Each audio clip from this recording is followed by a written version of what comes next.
This is Danny Flexen here for SecondsOut. Delighted to be joined by WBO Interim super-middleweight champion of the world, John Ryder. John, how are you? I'm good, mate. I'm good. Just getting into the Christmas spirit now. What does that involve? Just we've got the soaps on. Emmerdale's just started. Coronation Street soon. EastEnders. A bit put out that the Christmas specials on at 9:25 Sunday evening. Sorry, so gonna be a late one, isn't it? Jesus, mate. You know how to celebrate Christmas. That's all I can say. Hey, so hard to go home, innit? Isn't it always miserable, though, like Christmas in Walford? I haven't watched EastEnders for a while, but, Mate, it comes alive, doesn't it? mate, Walford sleeps all year till Christmas Day. brilliant. Be counting down your sleeps to the Christmas special, never mind Christmas Honestly, Day. I got an advent calendar just for the EastEnders special. Oh, Doc Cotton there, Nick Cotton next. I love it. But yeah, getting on to boxing, as much as I'd love to talk about EastEnders and E20 and all of that. You had an interesting year in that you didn't fight for most of it. There was probably a lot of frustration with stuff falling through, but then ended on a real high by winning that title against Zach Parker. How would you sum up? Best year of my career then, but not done much. Yeah, I agreed it was quite a slow middle time of the year. The good start to the year and a good finish, but yeah, slow mid. But yeah, I'd say the best year so far of my 13-year career. how do you reflect on the Zach Parker fight now? It seemed like you were really warming into it when the finish came. No one wants to win like that, but it's better to win like it than lose like it. What were your reflections on the fight and the finish? Yeah, obviously it's a bit sweet, and you want to have the grandstand finish and whatnot. But the way I see it now is no niggles, no injuries, no cuts, no nothing. So good to go in and get started early next year. So just happy, really. Got the win, got the title. That's the most important thing. You did it on a Frank Warren show, of course, as well. And I know things were, very polite and friendly behind the scenes. But was there any concern on your part? I know you didn't mention it much beforehand, but about the decision and that kind of stuff. Yeah, I think you just got to trust in the judges and the British Boxing Board and who they employ and put in place. Everything seemed all good on that on front, apart from the fire alarm going off at 3:30 on the the Friday night, Saturday morning. Um, Not sure if that has anything to do with Team Parker, just a coincidence, but we got through it and yeah, still got the win. That's just London on a Friday night, I think. Yeah, I think the wedding party had something to do with it, preparing for the wedding on Saturday, so we'll give them that one. Fair enough. Have you had any sort of indication about what the situation is with the titles? Because obviously Canelo's got all four major belts. He hasn't been made to defend against any mandatories as yet. But do you know if WBO is like high up in the rotation, how all that works? I think from what I hear, the WBO have said he's got till May 8th Okay. to defend, if not upgraded. So, I mean, I'm sure he'll announce early next year what he's going to do, who he's going to do it against. Hopefully, hoping and praying I'm the man. But yeah, I don't know. Listen, we've got the interim title, so regardless if it's Canelo or not, there's other big fights we can make. But listen, I'd like to be the man in the opposite corner on Cinco de Mayo, whether it be London, Vegas, or Mexico. What are you hearing in that on that score from Tony Sims and from Eddie Hearn of how likely you are to get that fight and where it would be if you do? Well, I think I'm hearing what everyone else is pretty much. My name's in the hat. I feel like I'm pretty much a front runner. Obviously, you got Benavides and Plant fighting early next year, so that'll put themselves at the number one spot for the WBC title. So I'm sure he'll take care of business first with hopefully me. Then he'll be looking for some bigger things. But listen, I think the time's right to get Canelo now. I think he's I've had my best year last year. I think he's probably had one of his worst. Obviously losing to Bivol, then slow performance against Golovkin. He's obviously coming back off injury as well. So it's all there to be seen how he's recovered. Do you kind of hope that Plant beats Benavides because they're not going to make Canelo Plant too? Yeah, I mean it's one of them. I think Benavides is a force at 168 and probably won't be long before he's at 175, maybe even higher. He's an absolute unit of a bloke. But yeah, I don't think no one's going to be in a rush to make Plant, Canelo too. So yeah, I mean Benavidez is an actual fighter, a huge fight for Mexico. And all these fighters that have tried and failed to beat Canelo at 168, obviously Bivol did it at 175. What do you think they've been doing wrong? I mean, Canelo's just an excellent fighter, obviously, but what have you noticed any common mistakes that his opponents make? I can't say I have. No, I mean everyone's got in there with different game plans and whatnot. So Canelo's come off the back of a wave where he's been fighting regular. And I think that's the thing for pros in this country. We don't fight regular enough, so we're not keeping our hand in and fighting regular enough. And where lots of Canelo are fighting 3 times in a year, that really keeps the momentum going and keeps the performances fresh and good.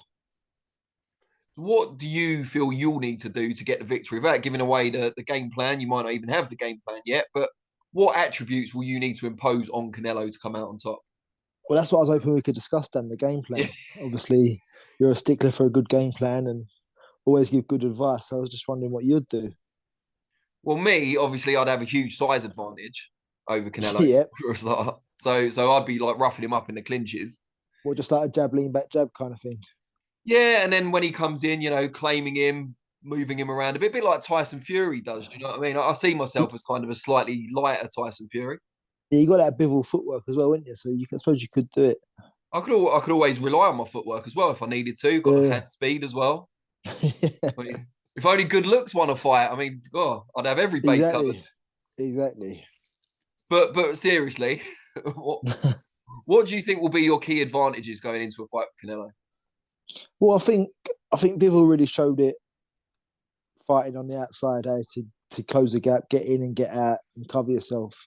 I think at mid range, Canelo's devastating. His timing, his accuracy is second to none. So maybe try something different. Try boxing him up close, where he's not had it so much. I mean, people seem to the fight at distance with him, and I think that's what he likes. That's playing into his hands and his comfort zone. He likes them tucking up, catch counter. So I think half playing his own game, sensible footwork, not getting caught at mid range on the way in or the way out with them big overhand rights and lefts and whatnot, and the big bolo to the body, because everything he throws, there's a lot going into it. So if you can get him missing, it's going to take more out of him.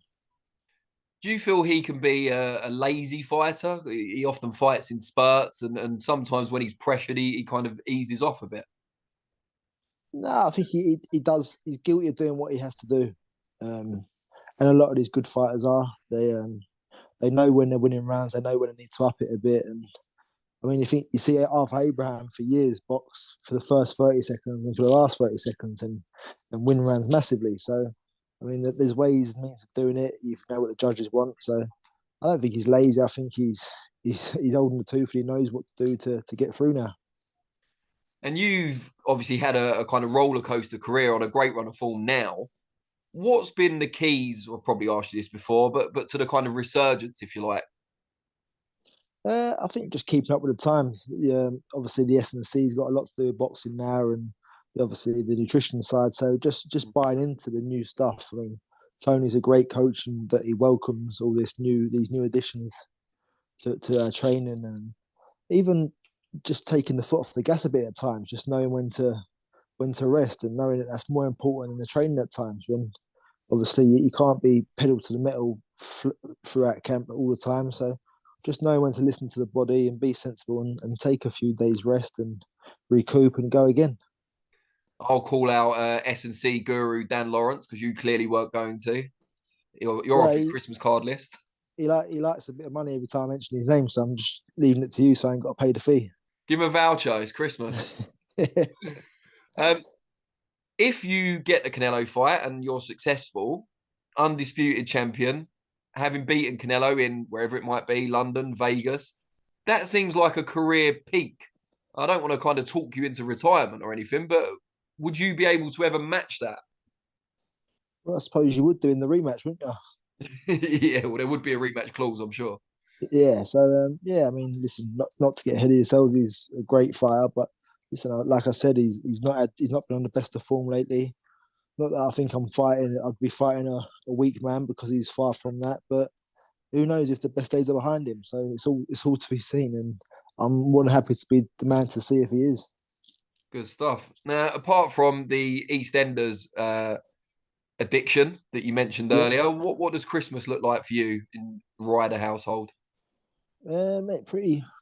Well, I'd say quiet, but probably one of the most family fueled Christmas I've ever had. I mean, obviously, last year I was pretty much in camp for the Jacobs fight, so I'll have some potatoes this year, a bit of a Christmas pudding. Not that I like Christmas pudding, but I'm going to enjoy this. Obviously, my daughter's 8, my son's 3, so he's getting more and more into it. So it's going to be a nice year for the kids, and yeah, good time for the family just to reflect and set new goals for 2023.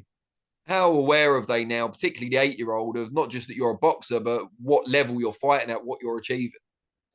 Well, my little girl was asking earlier if I've ever been starstruck, and I said no, not I know of, but she was really starstruck when she met Tyson Fury in the summertime. So she's uh, she's she's happy about that, and she loves it. She loves seeing Tyson doing well, and the shot that she got to meet him. She's always asking about Joe Cordina and Conor Benn and all the boys. So yeah, she knows. She knows more about it, and she's getting into it more and more. Why didn't you tell her the truth that you were starstruck when we did our first interview? Well, I mean, she just don't know who you are yet. She's big into YouTube, but not that big. You know what I mean? She's not a diehard just yet. You talk about me all the time at home. Don't lie. She's that man on the sofa. She says, "Who's that man?" Yeah, that's me though. Yeah, or is Yeah, it that's some it. other Yeah. man? I hope so. Yeah. Yeah, I'm just checking. All right. Well, really appreciate it as always, mate. Have a great Christmas and New Year, and yeah, let's hope you get the Canelo fight early in 2023.